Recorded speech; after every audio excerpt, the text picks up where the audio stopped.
अधिवक्ता भाइयों नमस्कार। जैसा कि आप जानते हैं कि हमारे फैजाबाद बार एसोसिएशन में 6 जनवरी को चुनाव होने जा रहा है और हमारे बीच देखिए योगेंद्र प्रसाद पांडे जी जो महामंत्री पद के प्रत्याशी हैं ये मौजूद हैं। आइए इनसे जानते हैं इनकी मन की बात। हमारे मतदाताओं से, अपने अधिवक्ता भाइयों से, सीनियरों से, गुरुजनों से प्रणाम करिए और अपने मन की बात बताइए। शुक्ला जी, सबसे पहले मैं आपको धन्यवाद देता हूँ। थोड़ा ऊंची आवाज में बोलिए, रिकॉर्ड हो जाए। हम लोगों के बीच में आकर समस्याओं के बारे में जानना चाह रहे हैं और चूंकि हम लोग इलेक्शन लड़ रहे हैं तो ये आपका भी दायित्व है, हमारा भी दायित्व है कि जो समस्याएं हैं वो हमारे अधिवक्ता भाइयों के सामने आने।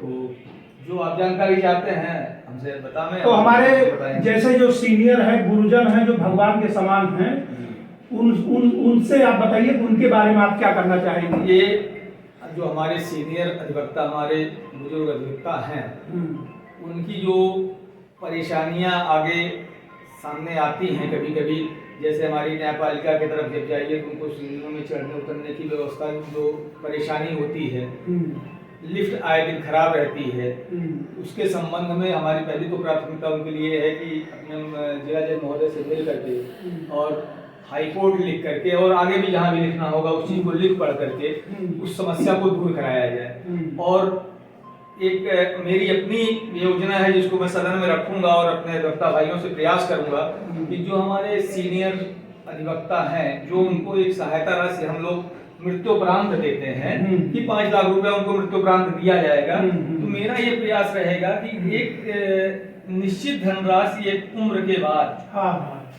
एक 65 वर्ष 70 वर्ष की आयु जो भी निर्धारित किया जाएगा सदन द्वारा, उसके बाद उनके उस पैसे में जो उनका है, जो परिवार में दिया जाता है उनके ना रहने के बाद, मतलब उनके जीवन कार्यकाल में ही कुछ प्रतिशत उनको दे दिया जाए, उनके जिसका उपयोग वो खुद भी कर सके। तो ये मेरी प्राथमिकता उनके लिए, मेरे मन में ये विचार है, इस बात को मैं अपने सदन में रखूंगा। अगर मैं उस जगह पर पहुंचा तो मैं इस बात को रखूंगा। अच्छा, बीमारी तो कभी है, कभी भी किसी के सामने आ सकती, चाहे जूनियर हो चाहे सीनियर हो। एक निश्चित धनराशि है जो मेडिकल सहायता हमारे यहाँ दी जाती है और जो रिफंडेबल होती है। तो रिफंड तो वापस तो हमारे बार में आ ही जाना है। अब पता लगा जो एक निश्चित धनराशि आप दे रहे हो, अब उसमें उसका काम नहीं बन रहा है उस अधिवक्ता का।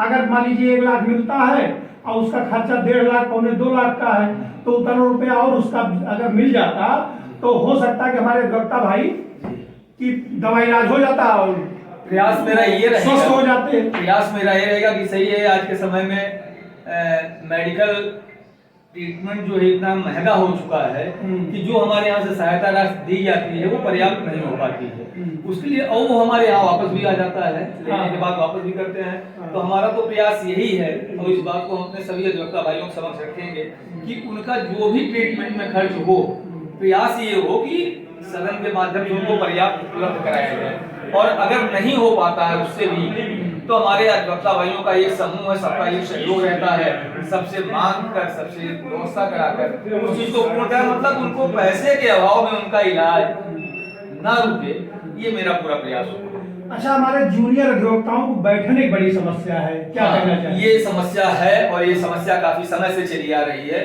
देखिए, ये जो बैठने की समस्या है, हमारे पास स्थान तो है लेकिन उसमें निर्माण कार्य के लिए हमारे अपने संघ में इतनी पर्याप्त व्यवस्था, मतलब कोष की बजट इतना पर्याप्त बजट नहीं है। उसके लिए प्रयास ये है कि जो हमारे जनप्रतिनिधि हैं, सांसद महोदय हैं, विधायक जी हैं, जो भी और मंत्रीगण हैं, उनसे वार्ता करके और एक नया निर्माण के लिए व्यवस्था कराई जाए, प्रयास किया जाएगा, जिससे हमारे जो नए अधिवक्ता हैं, क्योंकि हमारा परिवार दिन प्रतिदिन बढ़ रहा है, तो उनको बैठने की समस्या ना उत्पन्न हो। इसके लिए जो जगह खाली पड़ी है उसमें सेट्स, और जहाँ पे और सेट्स बने उसमें और उच्च स्तरीय उच्च कक्ष का निर्माण कराया जाए, जिससे उनको बैठने के लिए सुविधा।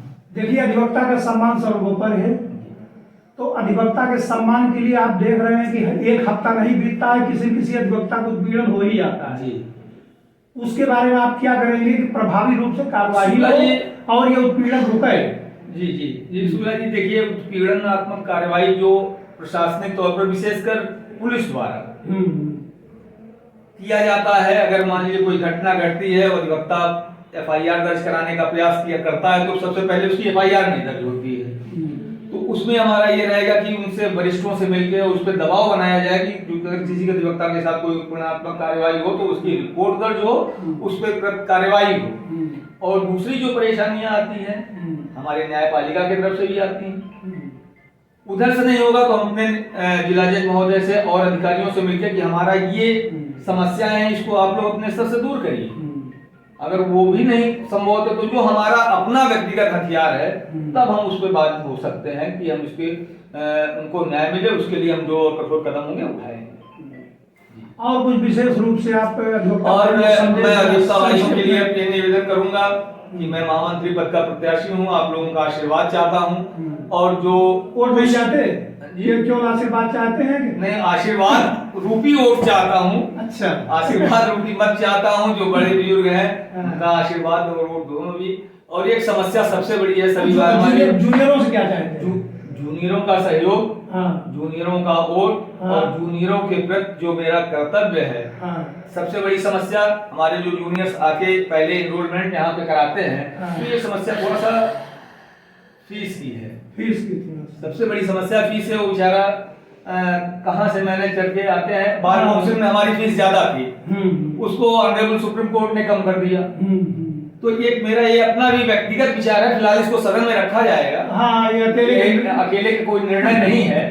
ये सदन में रखा जाएगा कि जब हमारे बॉडी बार काउंसिल ने इस चीज को कम कर दिया है तो हमारे नए आने वाले अधिवक्ता जिनको अभी कोई एक घर परिवार से जब वो निकलते हैं तो घर वाले सोचते हैं कि ये कमाने जा रहे हैं, लेकिन उनके पास ऐसा वो नहीं हो पाता। तो थोड़ी जो उनकी फीस में है उसमें कुछ कटौती करके उनके प्रति जो है एनरोल किया जाए।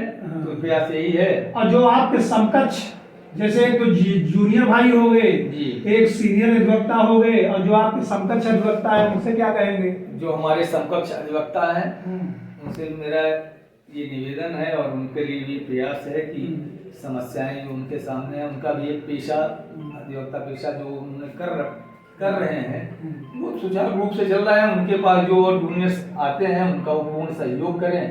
उनका जो है किसी भी समस्या के प्रति ऐसा आता है। अच्छा, हमारे मतदाताओं का कहना है कि हम लोग जिता देते हैं, जब कुर्सी जाते हैं बदल जाते हैं। बिल्कुल सही है। ये मतदाताओं की, आज मैं इलेक्शन लड़ रहा हूँ, इसके पहले हम भी मतदाता थे, हम भी आज भी मतदाता है।